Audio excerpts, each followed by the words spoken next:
Hey guys, I'm Abby and this is my channel, and today I'm going to be going over the basics of how to bullet journal. If you've been seeing my monthly spreads and wanting to get into it, this video will kind of show you how to set up a journal, kind of the basics that you need and where you can add extra things. The whole idea about a bullet journal is that you can make it personalized and fit to you, and you can add or subtract anything you want, but I will be going over the necessary things that you need to just make the system work. In this video, I am almost finished with one of my journals. I'm switching over to a new one, so I thought it was an opportune time to make this video.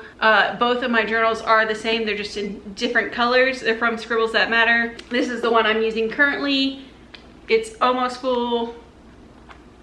You can see my monthly setup for this June month, and then I'm gonna set up July in this, but it's empty, and I have some of the beginning setup that I will go over in this video and show you what you need, where you can add things, where you can add other things that I don't necessarily put. But if you've been wanting to get into bullet journaling, this video will help you get started. And I will be mostly showing things in this journal and how I set up, but I'll reference things in this journal that I've used already throughout this video. So let's get to it. Okay guys, as I said, these are my two journals. This is the one I'm currently using, and this is the one I'm transferring to next month. I'm gonna mostly show you this one. It has the setup for kind of how the year goes and how the bullet journal system goes, but I will be referencing things in this one just to show you, because I haven't done them already in this journal. So to get started, these are journals by Scribbles That Matter. I'll link them down below if you want to use them, but you can use any notebook journal. You can use line paper journals. These are dotted A5 journals. They're really nice. These are very known planners within the bullet journal. The Lindstroms, the Archer and Olive journals are also very popular.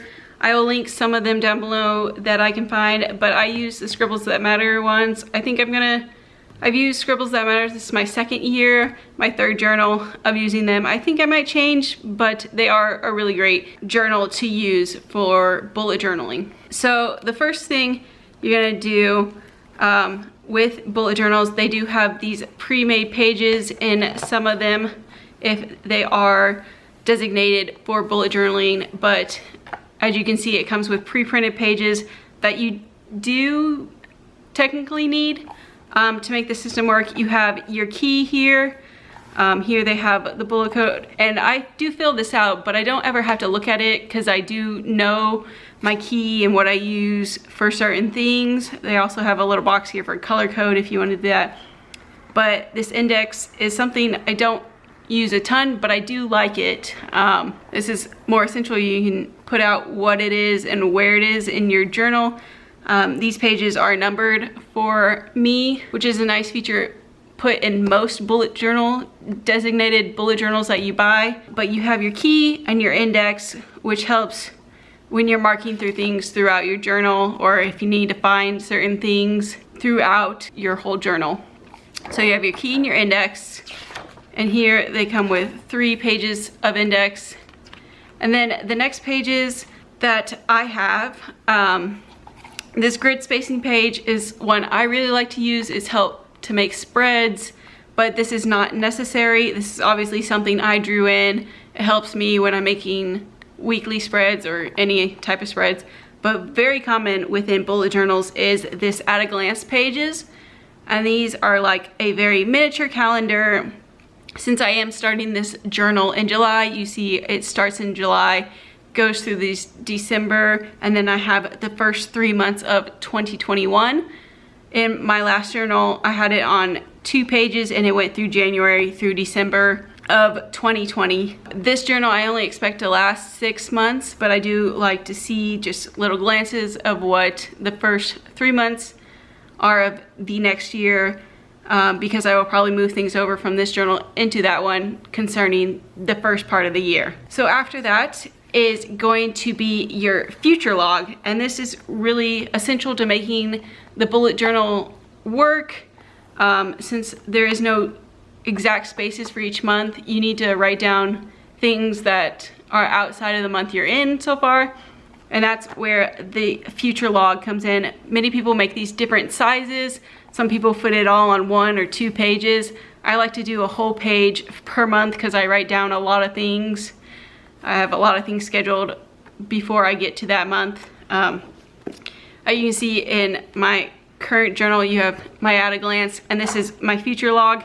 I have a lot of things written, and I'll write things in it even if I'm in that month.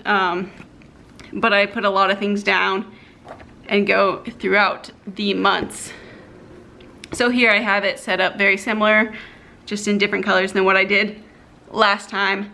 But this is where I can take what I have in my old journal and I can turn it over. See, I can put all the things I have down so far in August and July and put it into this journal. And that's this journal. I only went to December and then I started different pages.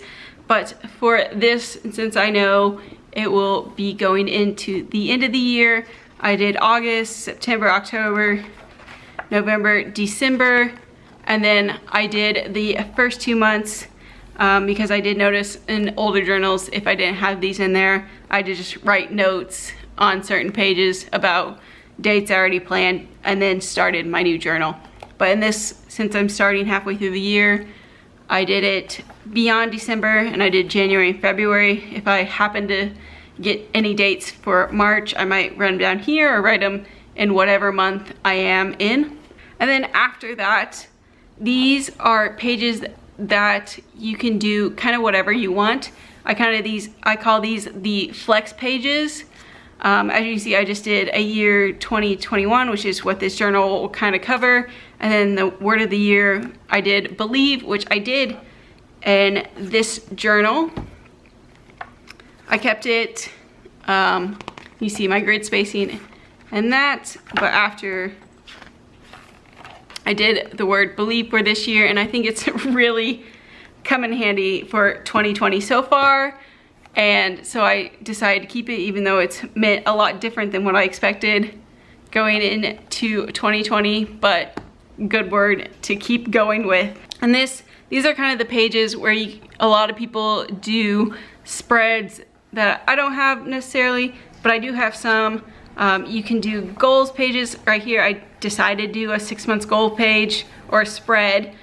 People put mini trackers, like yearly things they want to track, or before I've done pages where I put like a travel page and I wrote down everywhere I traveled to, or books I've read. I do that since I read enough books, I put it by month. I do a page by month, but you can put books or movies to watch. There's a lot of inspiration on Pinterest of pages of extra trackers and pages you can do before you start your months. But these two pages aren't necessarily needed to do a bullet journal and make it work. These are just pages that people like to add that make bullet journaling really fun.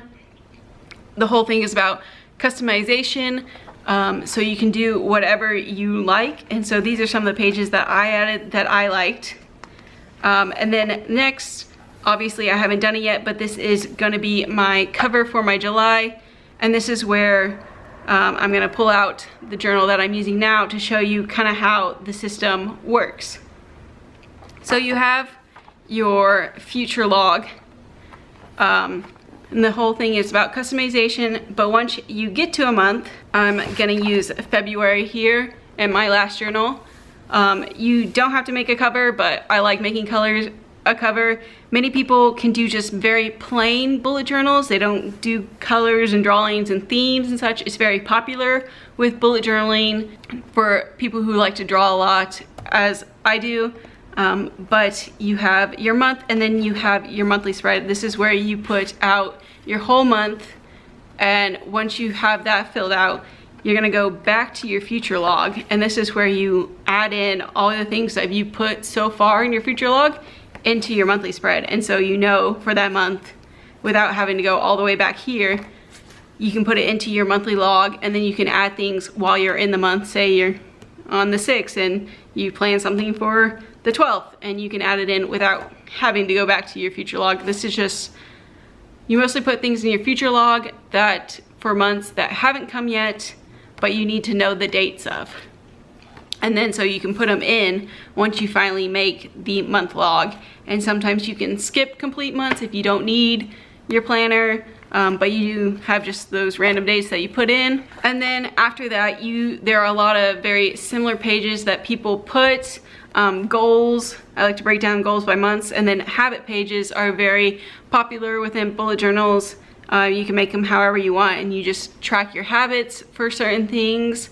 I wrote down my goals, and then I have a brain dump page where I just write things that I feel throughout the month, and then a playlist of music I listen to.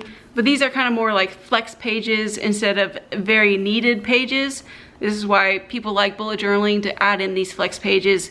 I know along with the habit trackers, mood trackers are very popular. You can look them up online too. I don't necessarily follow my moods, so I don't put one in, but that's a good thing about bullet journaling. You don't have to do certain things, but you can if you want to. And then you start with your weekly spreads, and you can do it however you want. I usually do them a whole spread, but you can do them one page for a whole week depending on how much you have to do or need done. Here I broke out every day and I write things, but you can also do spreads. See if I have one here where I have all the weeks on one side, and then on this side I have a big to-do list. And so I just put like major events or certain things I want to do on certain days on this side, and then I just have a to-do list for the whole week. You know, it makes it very flexible. It's one of the parts of bullet journals that people like. And then you can just put random things within each week. Say you went on like a mini vacation this weekend, and you can do a whole spread on the next page about that vacation, and then start the next week, the week after. And that's one of the reasons people really like bullet journaling. It's flexible, but you still keep track of everything that's going on in your life. And that's another spread where there's a to-do list and then events on one side. I always like to add a little kind of marker of what week I'm in on the weeks, but that's not necessary. And then here, of course, I do my books. These are kind of more flex pages that I put in my monthly spreads. You can do flex pages after your future log, before your first month, or you can do them within each month. That's the whole point of bullet journaling, is to make it flexible, but these again are not necessary. And I just like to do little drawings and stuff, and then you can start the next month whenever you're ready. So that's kind of how the system works. And those are kind of like the basic things you need are your key and your index that come with most journals, but if you're just starting out a random notebook, you can put these or not, but these are very helpful. But things you kind of do need are your future log, and then your monthly setup, and then your weeklies following your months. And that's kind of like the basics of what you need. And that, if you need to go more in detail, you can just do like per day on page if you want. You know, this whole journal is flexible to what you want. But that is the basics of how to do a bullet journal and how the system works. I will try to link other resources about bullet journaling down below, including I'll try to find the original founder of the system of bullet journaling, but I also have links down below for journals like mine if you want to start with an official one. But hopefully you learned something through going through an example. If you have any questions, comment down below and I will try to answer them. So that is kind of the basics of how to set up a bullet journal and how the system works. As I have pointed out many times, this is my new one that I'm going into July and the rest of the year with, that I went over with you. If you have any other questions, feel free to leave them in the comment box. I will try to get them and answer them as clearly as possible. If you plan on starting a bullet journal, like this video if it helped you. And it's a really great system for people who just want some flexibility in their planners. And as I've said, you don't have to be super creative. You can do a very plain journal. It's really there to help you, and the system is flexible so you can make it how you want, which is one of the reasons I really like doing it. And I hope you have benefited from this video. Don't be afraid to share it with your friends that want to try to get into bullet journaling but don't understand how it works. And I hope you guys enjoyed this, and I will see you in the next video. Until then, if you want to be someone, why not be you? I'll see you guys later. Bye.